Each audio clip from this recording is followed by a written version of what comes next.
इस अध्याय के प्रथम भाग को समझेंगे और जानेंगे कि कोशिका क्या होती है, जिसके बाद हम समझेंगे कि कोशिका की खोज किसने करी थी। तो चलिए दोस्तों शुरू करते हैं। दोस्तों, आपने अपनी पिछली कक्षा में पढ़ा होगा कि हमारी पृथ्वी में बहुत से जीव जंतु खुशी खुशी रहते हैं। पर दोस्तों, क्या कभी आपने ऐसा सोचा है कि ये जीव जंतु किस चीज के बने होते होंगे? चलिए दोस्तों, आज इस वीडियो में हम ये जानने की कोशिश करते हैं। दोस्तों, हमारी पृथ्वी में जितने भी जीव जंतु रहते हैं वे कोशिकाओं के बने होते हैं। अब आप सोच रहे होंगे कि ये कोशिका क्या होता है। दोस्तों, सभी जीव जंतु छोटी सूक्ष्म इकाइयों से बने होते हैं जिन्हें कोशिका कहते हैं। चलिए इसे एक उदाहरण के रूप में समझते हैं। दोस्तों, आपने अपने आसपास इमारतों को देखा होगा, इमारतों को बनते हुए भी देखा होगा। एक एक ईंट को जोड़ा जाता है और जैसे ही एक एक ईंट जुड़ती है वैसे दीवारें खड़ी हो जाती हैं। उस तरीकों से दीवारों से मिलकर एक कमरा बनाया जाता है और फिर ऐसे ऐसे कर कर एक इमारत बन जाती है। तो अगर हम देखें तो इमारत का जो छोटा सा उपकरण था जिससे इमारत बनी वह ईंट थी। तो वैसे ही अगर हम देखें तो जीवित जीव भी छोटी सूक्ष्म इकाइयों से बनते हैं जिन्हें कोशिका कहते हैं। कोशिका को जीवन का निर्माण खंड कहा जाता है। दोस्तों, चाहे वह इंसान हो या जानवर हो, पेड़ हो या पौधे हो, सभी कोशिकाओं से बनते हैं। इसीलिए इन्हें जीवन का निर्माण खंड कहते हैं और कोशिका के अध्ययन को कोशिका का विज्ञान कहते हैं।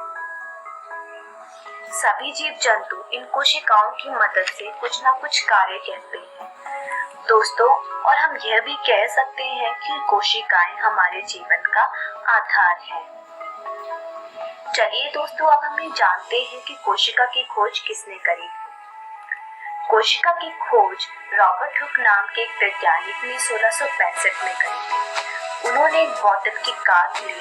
कार्क लकड़ी के तने का एक टुकड़ा होता है जिसे बोतल की ढक्कन बनाने के लिए इस्तेमाल किया जाता है। उन्होंने एक बोतल की कार्क ली और उसे खुद के बनाए सूक्ष्मदर्शी में जांचा। दोस्तों, अब आप ये सोच रहे होंगे कि सूक्ष्मदर्शी क्या होता है। सूक्ष्मदर्शी एक उपकरण है जिसका उपयोग उन चीजों को देखने के लिए किया जाता है जिन्हें हम अपनी नग्न आंखों से नहीं देख सकते। उस बोतल की कार्क में उन्होंने दीवारों से घिरा हुआ एक खाली स्थान पाया। उस संरचना को उन्होंने मधुमक्खी के छत्ते के जैसा माना, जिसे उन्होंने बाद में नाम दे दिया कोशिका। इस प्रकार सबसे पहले हुक ने देखा कि संजीवों में अलग अलग एकक होते हैं।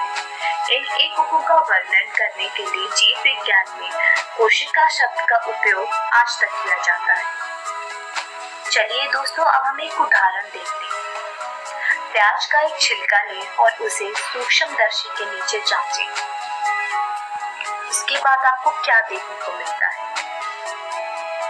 एक प्याज का छिलका लेना है और उसमें आयोडीन डालना है। जब हम उसे सूक्ष्मदर्शी के नीचे जांचेंगे तो हमें दीवारों से घिरी हुई बहुत बड़ी सी संरचना दिखाई देगी, जैसा कि हम इसे चित्र में दिखाई दे रही है। सभी संरचनाएं एक जैसी दिखाई देगी और इस क्रियाकलाप से हमें यह पता चलेगा कि विभिन्न आकार के प्याज के सूक्ष्मदर्शी द्वारा देखने पर एक जैसी संरचनाएं दिखाई देती हैं। प्याज की झिल्ली भी एक समान होती है। प्याज के आकार से इनका कोई लेना देना नहीं होता। ये छोटी छोटी संरचनाएं जो हमें दिखती हैं वे प्याज की मूलभूत इकाई है और इन संरचनाओं को हम कहते हैं कोशिका। इस प्रकार न केवल प्याज बल्कि जितने भी जीव जंतु हम अपने आसपास देखते हैं वे सभी कोशिकाओं के बने होते हैं। कोशिका सभी जीवों के शरीर की रचनात्मक तथा क्रियात्मक इकाई होती है। कोशिका कई आकार में होती है जो 1 माइक्रोमीटर से 100 माइक्रोमीटर तक होती है। उसके बाद मैथ्यू स्लेटन और थियोडोर श्वान ने कोशिकाओं के सिद्धांत के बारे में बताया। मैथ्यू स्लेटन ने यह बताया कि पौधे भी इन्हीं कोशिकाओं के बने होते हैं जिन्हें कहते हैं पौधे कोशिकाएं। थियोडोर श्वान ने यह बताया कि पशु भी इन्हीं कोशिकाओं के बने होते हैं, जिन्हें हम कहते हैं पशु कोशान। दोस्तों, इस वीडियो में हमने सीखा कि कोशिका क्या होती है और कोशिका की खोज किसने की। एक कोशिकाय जीव और बहुकोशिकाय जीव के बीच में अंतर क्या होता है? तो चलिए दोस्तों शुरू करते हैं। दोस्तों, जैसा कि हमने पिछले भाग 1 में पढ़ा था कि कोशिका को जीवन की सबसे छोटी इकाई कहते हैं। दोस्तों, अब हमने यह तो जान लिया था कि कोशिका को जीवन की सबसे छोटी इकाई कहते हैं, पर ऐसा तो नहीं है कि ये खाली होता होगा, इसके अंदर कुछ ना कुछ तो जरूर पाया जाता होगा। तो चलिए दोस्तों, अब हम यह जानने की कोशिश करते हैं कि कोशिका के अंदर कौन कौन सी चीजें पाई जाती हैं। दोस्तों, कोशिका के अंदर 3 प्रकार की चीजें पाई जाती हैं, जिसमें सबसे पहली है कोशिका झिल्ली, दूसरी है कोशिका द्रव्य और तीसरी है नाभिक। चलिए दोस्तों, अब हम इन्हें चित्र में देखते हैं। सबसे पहले है कोशिका झिल्ली, उसके बाद है कोशिका द्रव्य और नाभिक। हम वो देखेंगे। दोस्तों, सबसे पहले हम देखेंगे कि कोशिका झिल्ली क्या होती है। कोशिका झिल्ली को प्लाज्मा झिल्ली या 8 पारगम्य झिल्ली भी कहा जाता है। ये लिपिड और प्रोटीन से बना होता है। प्लाज्मा झिल्ली का कार्य यह देखना होता है कि कोशिका झिल्ली में क्या प्रवेश कर रहा है और कोशिका से क्या बाहर जा रहा है। यह कोशिका आंतरिक सामग्री और बाहरी वातावरण के बीच की सीमा होती है। दोस्तों, हमने अपने पिछले वीडियो में पढ़ा था कि कोशिका एक दीवारों से घिरा हुआ खाली स्थान होता है। पिछले वीडियो में हमने प्याज के छिलके का उदाहरण लिया था। चलिए दोस्तों, यहाँ हम फिर से वही उदाहरण देखते हैं। यह एक प्याज की कोशिका है। अब हमें इस उदाहरण में दीवारों से घिरा हुआ एक बहुत बड़ा सा खाली स्थान दिख रहा है, जिसमें कोशिका की जो बाहरी परत है उसे ही हम कहते हैं कोशिका झिल्ली। चलिए दोस्तों, अब हम कोशिका द्रव्य के बारे में पढ़ते हैं। कोशिका द्रव्य एक जेली जैसा तरल पदार्थ होता है, जिसमें ऑर्गेनल्स मौजूद होते हैं। दोस्तों, ऑर्गेनल्स क्या होते हैं ये हम अपनी अगली वीडियो में पढ़ेंगे। कोशिका द्रव्य कोशिका नाभिक और कोशिका झिल्ली के बीच में मौजूद होता है। यह एक प्याज की कोशिका है, जिसमें हमें कोशिका की बाहरी परत के अंदर एक खाली स्थान दिख रहा है, जिसमें जेली जैसा तरल पदार्थ होता है, जिसे हम कोशिका द्रव्य कहते हैं। तीसरा है नाभिक। नाभिक में डीएनए मौजूद होता है और नाभिक को कोशिका का दिमाग भी कहते हैं। यह चित्र नाभिक को दर्शाता है। चलिए इसे भी हम उदाहरण से समझते हैं। इस उदाहरण में हमें बहुत सारे बिंदु दिखाई दे रहे हैं। दोस्तों, यही बिंदु नाभिक कहलाते हैं। नाभिक की खुद की भारी झिल्ली होती है, जिसे आणविक झिल्ली कहते हैं। आणविक झिल्ली का कार्य यह देखना होता है कि कोशिका द्रव्य से नाभिक में और नाभिक से कोशिका द्रव्य में क्या आ रहा है और क्या जा रहा है। आणविक झिल्ली के अंदर न्यूक्लियस, क्रोमैटिन और गुणसूत्र होता है, जिसमें न्यूक्लियस एक तरल पदार्थ जैसा होता है। क्रोमैटिन में डीएनए और प्रोभूजिन होता है। गुणसूत्र रोड जैसे दिखते हैं तथा यह क्रोमैटिन से ही बने होते हैं। चलिए दोस्तों, अब हम यह देखते हैं कि एक कोशिकाय जीव और बहुकोशिकाय जीव के बीच में क्या अंतर होता है। दोस्तों, जीव के 2 प्रकार होते हैं, जिसमें पहला है एक कोशिकाय जीव और दूसरा है बहुकोशिकाय जीव। दोस्तों, सबसे पहले हम एक कोशिकाय जीव के बारे में पढ़ेंगे। एक कोशिकाय जीव वह जीव होते हैं जिनमें केवल एक ही कोशिका पाई जाती है। उदाहरण है अमीबा, जिसमें भोजन अंतर्ग्रहण, पाचन, अवशोषण, प्रजनन इत्यादि सभी क्रियाएं संपन्न होती हैं। जीवाणु तथा पैरामीशियम ऐसे जीव हैं जिनमें केवल एक ही कोशिका पाई जाती है। एक कोशिकाय जीव की उम्र कम होती है। चलिए दोस्तों, अब हम पढ़ते हैं बहुकोशिकाय जीव। बहुकोशिकाय जीव ऐसे जीव होते हैं जिनमें एक से अधिक कोशिकाएं पाई जाती हैं। उदाहरण है पौधे, कवक और पशु ऐसे जीव हैं जिनमें एक से अधिक कोशिकाएं पाई जाती हैं। कोशिका के विभिन्न आकार और आकार के आधार पर ये विशिष्ट कार्य करते हैं। प्रत्येक कोशिका में अलग अलग कार्य करने की क्षमता होती है। उदाहरण के तौर पर मानव शरीर बहुक्रिया बाद में अलग अलग भाग अलग अलग कार्य करते हैं। जैसे कि पेट भोजन के पाचन में मदद करता है, मानव शरीर का हृदय रक्त पंप करता है और फेफड़े सांस लेने की प्रक्रिया में मदद करते हैं। इसी तरह एक कोशिकाय जीव में भी विभिन्न कार्यों को करने के लिए उनकी बुहाई में अलग अलग भाग होते हैं। बहुकोशिकाय जीव की उम्र ज्यादा होती है। कोशिका की अनेक आकृति होती है, जैसे कि गोलाकार, चौकोर, अंडाकार इत्यादि, जिसमें सबसे छोटी कोशिका माइकोप्लाज्मा नामक जीवाणु की होती है। सबसे लंबी कोशिका तंत्रिका कोशिका है तथा सबसे बड़ी कोशिका शुतुरमुर्ग के अंडे की होती है। सबसे बड़ा मानव कोशिका मादा डिंब है और सबसे छोटी मानव कोशिका लाल रक्त कोशिका है। दोस्तों, आज की इस वीडियो में हमने सीखा कोशिका की संरचना कैसे की जाती है तथा एक कोशिकाय जीव और बहुकोशिकाय जीव के बीच में अंतर क्या होता है।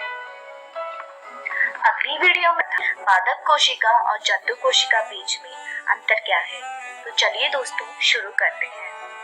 सबसे पहले हम पढ़ेंगे यूकैरियोटी और प्रोकैरियोटी के बीच में अंतर क्या है। दोस्तों, कोशिका के दो प्रकार होते हैं, जिसमें पहला है यूकैरियोटी और दूसरा है प्रोकैरियोटी। चलिए इसे एक चित्र के अनुसार समझते हैं। पहली कोशिका जो कि आकार में बड़ी है वह यूकैरियोटिक कोशिका को दर्शा रहा है तथा जो कोशिका आकार में छोटी है वह प्रोकैरियोटिक कोशिका को दर्शा रहा है। सबसे पहले हम जानते हैं कि यूकैरियोटिक कोशिका कौन सी होती है। हमने पिछले वीडियो में पढ़ा था कि कोशिका की अनेक आकृति होती है। ये चित्र यूकैरियोटिक कोशिका को दर्शाता है। यूकैरियोटिक कोशिका में ऑर्गन्स होते हैं, जिसमें नाभिक होता है। यूकैरियोटिक कोशिका में नाभिक द्वारा बनी एक झिल्ली होती है। लगभग सभी यूकैरियोटिक कोशिकाओं में एक नाभिक होता है। यूकैरियोटिक कोशिका एक कोशिका वाले या बहुकोशिका वाले हो सकते हैं, जैसे कि आप, मैं, पौधे, कवक और कीड़े। यह चित्र यूकैरियोटिक कोशिका का सूक्ष्मदर्शी द्वारा देखा गया चित्र है। चलिए अब हम देखते हैं कि यूकैरियोटिक कोशिका में कौन कौन सी चीजें पाई जाती हैं। दोस्तों, यूकैरियोटिक कोशिका में गोल्गी कायल, कोशिका द्रव्य, रसधानी, खुरदरी अंतःप्रद्रव्ययी जालिका, माइटोकॉन्ड्रिया, कोशिका कला, राइबोसोम, केंद्रक कला, लाइसोसोम्स, तारक काय तथा चिकनी अंतःद्रव्ययी जालिका आदि चीजें पाई जाती हैं। चलिए दोस्तों, अब हम यह देखते हैं कि प्रोकैरियोटिक कोशिका कौन सी होती है। यह चित्र प्रोकैरियोटिक कोशिका को दर्शाता है। प्रोकैरियोटिक कोशिका में नाभिक या कोई अन्य झिल्ली बाउंड ऑर्गेनल्स नहीं होते हैं। उदाहरण के तौर पर जीवाणु।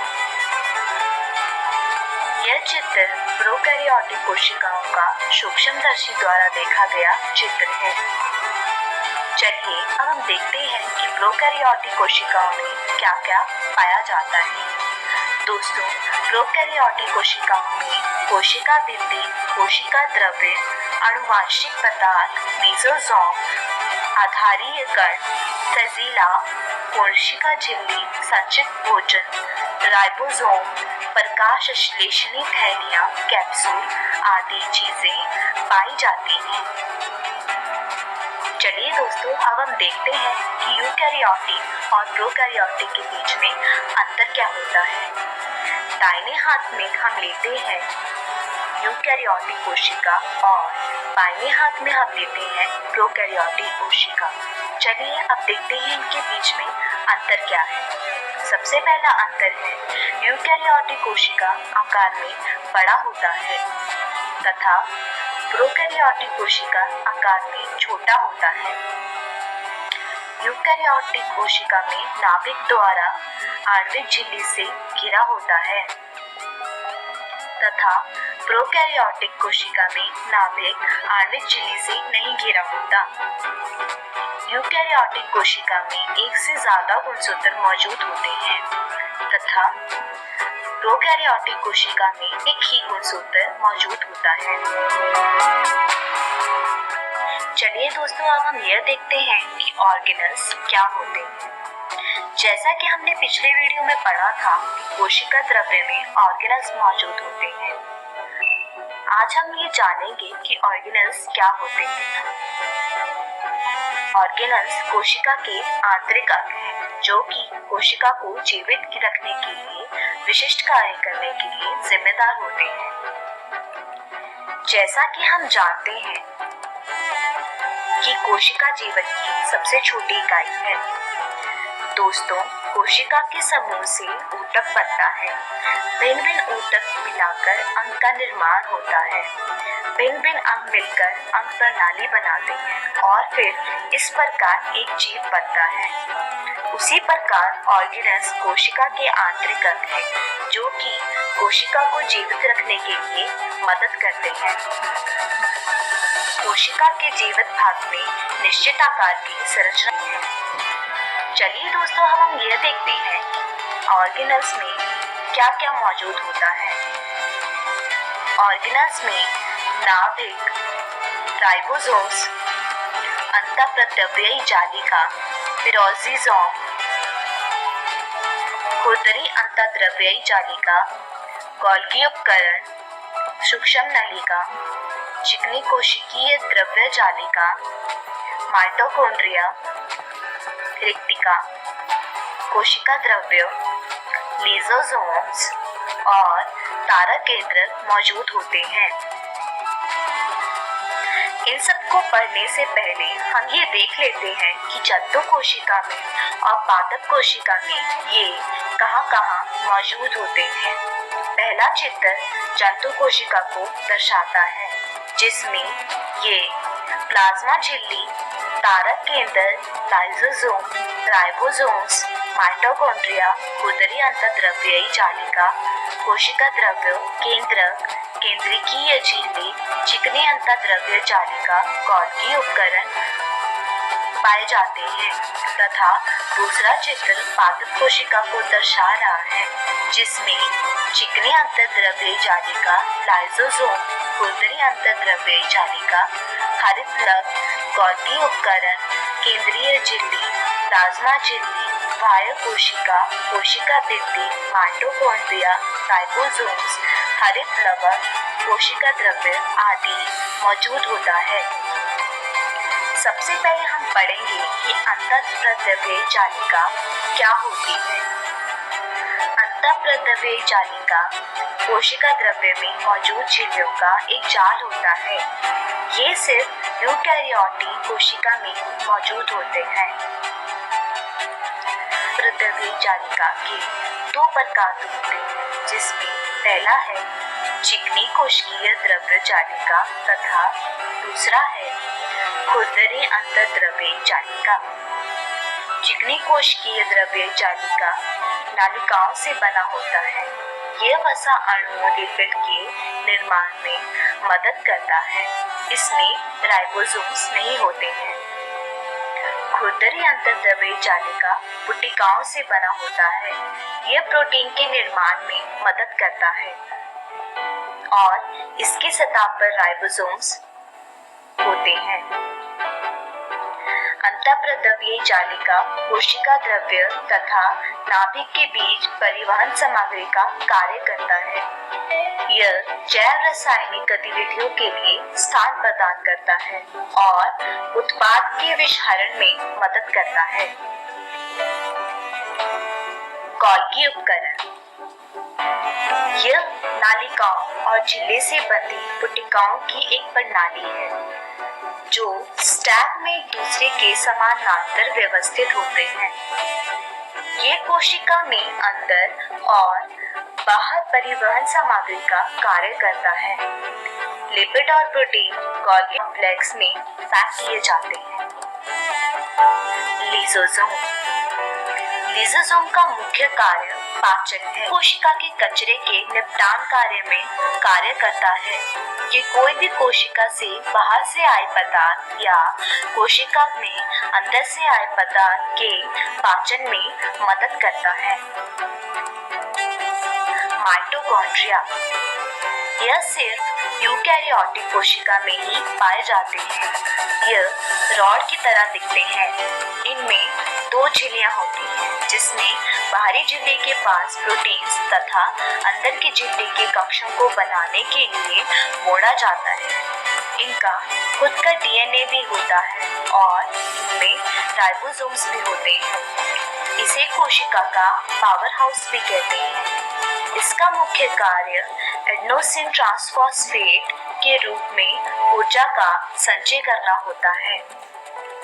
अगला है प्लास्टिड्स। ये सिर्फ पादप कोशिका में ही पाए जाते हैं। इनके पास खुद का डीएनए होता है। ये 3 प्रकार के होते हैं जिसमें पहला है क्लोरोप्लास्ट, दूसरा है क्रोमोप्लास्ट और तीसरा है लाइकोप्लास्ट।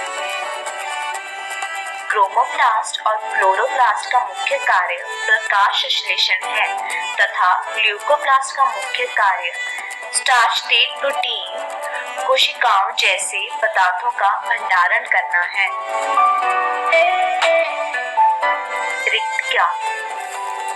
रिक्तिका पशु कोशिका में छोटे होते हैं तथा पादप कोशिका में बड़े होते हैं। इनका मुख्य कार्य अगर कोशिका में अधिक पानी हो जाए उसका संचय करना होता है। ये कोशिका द्रव्य में झिल्लियों से घिरा हुआ होता है जिसमें पानी, अमीनो अम्ल, चीनी, विभिन्न कार्बनिक अम्ल और कुछ प्रोटीन पाए जाते हैं। और अंत में राइबोसोम्स। ये एक कण है जिनमें आरएनए मौजूद होता है। जो भी कोशिका है जिसमें प्रोटीन की जरूरत होती है वे सारे प्रोटीन राइबोसोम से ही बनते हैं। राइबोसोम में जो भी प्रोटीन बनता है उन्हें ये अंतःप्रद्रव्यीय जालिका में भेज देते हैं और अंतःप्रद्रव्यीय जालिका उसे गोल्गी उपकरण में भेज देता है। दोस्तों, अब हम देखते हैं कि जंतु कोशिका और पादप कोशिका के बीच में अंतर क्या है। जंतु कोशिका आकार में छोटा होता है तथा पादप कोशिका आकार में बड़ा होता है। जंतु कोशिका कोशिका भित्ति से घिरा नहीं होता है तथा पादप कोशिका कोशिका भित्ति से घिरा होता है। जंतु कोशिकाओं में लाइसोसोम्स होते हैं तथा लाइसोसोम्स पादप कोशिका में बहुत ही कम पाए जाते हैं। दोस्तों, इस वीडियो में हमने सीखा